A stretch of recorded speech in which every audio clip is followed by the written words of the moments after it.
Sesudah semuanya runtuh, yang tersisa bukan tangis, bukan amarah, bukan jerit yang patah di ujung malam. Yang tinggal hanya ruang kosong yang tidak bersuara, sunyi gelap yang menempel di dinding, di dada, di sisa hidup yang tak lagi hangat. Di sana, kehilangan tidak datang sebagai ledakan, melainkan sebagai kabut dingin yang perlahan menelan semuanya. Dan saat tak ada lagi yang bisa diucapkan, luka tetap hidup dalam diam, lebih tenang, lebih gelap, dan jauh lebih kejam. Ia masih duduk di rumah itu, masih melihat dinding yang sama, masih mendengar langkah yang sama, tetapi tidak ada lagi yang menyentuh dadanya. Luka yang terlalu lama dibuka, akhirnya berhenti. Terasa sakit, bukan karena sembuh, bukan karena pulih, tetapi karena sarafnya sudah mati. Ia tidak lagi menunggu penjelasan, tidak lagi mengejar pengakuan, tidak lagi berharap.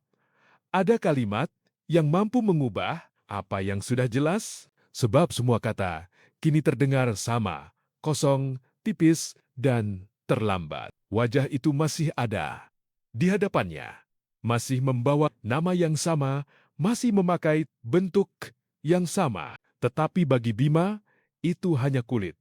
Isi di dalamnya sudah lama hilang. Dulu setiap dusta menusuk, setiap gerak terasa melukai, setiap celah membuka luka baru. Kini bahkan kebenaran pun tidak lagi mengguncang, sebab hati yang terlalu sering dibantai akhirnya belajar membeku sendiri.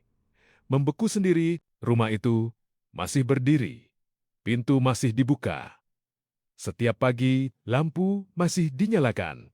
Setiap malam, suara sendok, langkah, pintu, semuanya masih ada. Namun seluruh tempat itu terasa seperti bangunan tanpa jiwa. Ia bahkan tidak membenci lagi.